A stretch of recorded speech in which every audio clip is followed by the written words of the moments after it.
तो दोस्तों, मैं शोभना वैष्णव अपने यूट्यूब चैनल में आपका स्वागत करती हूँ। आज मैं आपको बृहस्पति देव की दूसरी कथा सुनाने जा रही हूँ। प्राचीन काल में एक ब्राह्मण था। वह बहुत निर्धन था। उसकी कोई संतान नहीं थी। उसकी स्त्री बहुत मलिनता के साथ रहती थी। वह स्नान न करती, किसी देवता का पूजन न करती। इससे ब्राह्मण देवता बड़े दुखी थे। बेचारे बहुत कुछ कहते, किंतु उसका कुछ परिणाम न निकला। भगवान की कृपा से ब्राह्मण की स्त्री के कन्या रूपी रत्न पैदा हुआ। कन्या बड़ी होने पर प्रातः स्नान करके विष्णु भगवान का जाप व बृहस्पतिवार का व्रत करने लगी। अपने पूजन पाठ को समाप्त करके स्कूल जाती तो अपनी मुट्ठी में जौ भर के ले जाती और पाठशाला के मार्ग में डालती जाती। तब ये जौ स्वर्ण के हो जाते। लौटते समय उनको बीनकर घर ले आया करती थी। एक दिन वह बालिका सूप में उस सोने के जौ को फटककर साफ कर रही थी कि उसके पिता ने देख लिया और कहा कि हे बेटी, सोने के जौ को साफ करने के लिए सोने का सूप होना चाहिए। दूसरे दिन बृहस्पतिवार का दिन था। इस कन्या ने व्रत रखा और बृहस्पति देव से प्रार्थना करके कहा कि मैंने आपकी पूजा सच्चे मन से की हो तो मेरे लिए सोने का सूप दे दो। बृहस्पति देव ने उसकी प्रार्थना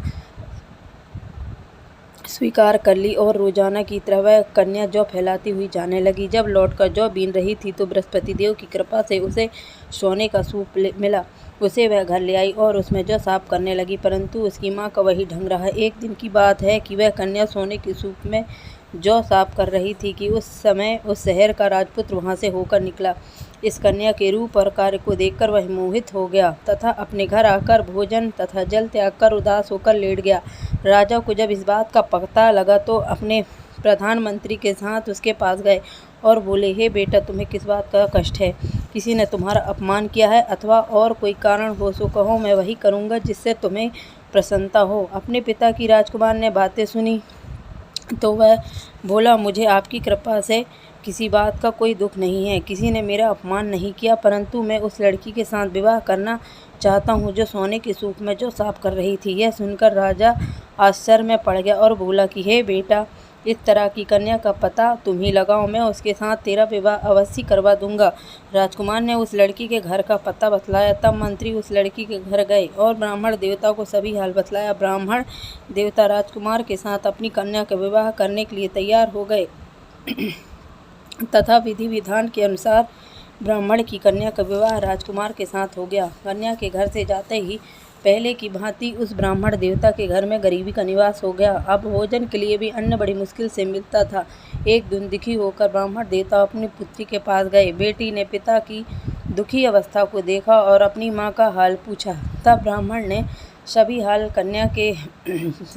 कह दिया। कन्या ने बहुत सा धन देकर अपने पिता को विदा कर दिया। इस तरह ब्राह्मण का कुछ समय सुखपूर्वक व्यतीत हुआ। कुछ दिन बाद फिर वही हाल हो गए।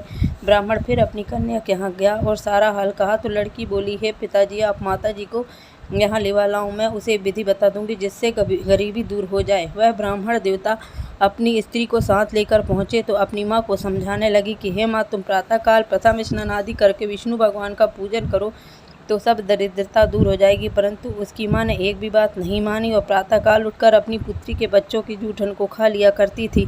इससे उसकी पुत्री को बहुत गुस्सा आया और एक रात को कोठरी से सभी सामान निकाल दिया और उसमें अपनी माँ को बंद कर दिया। प्रातःकाल उसे निकाला तथा स्नान आदि करा के पाठ कराया तो उसकी माँ की बुद्धि ठीक हो गई और फिर प्रत्येक गुरुवार को व्रत रखने लगी। इस व्रत के प्रभाव से उसके माँ बाप बहुत ही धनवान और पुत्रवान हो गए। बृहस्पति भगवान के व्रत के प्रभाव से इस लोक में सुख भोग का स्वर्ग को प्राप्त हुए। अगर आपको मेरी कहानी पसंद आई हो तो प्लीज़ सब्सक्राइब करें, लाइक करें, शेयर करें और कमेंट करें।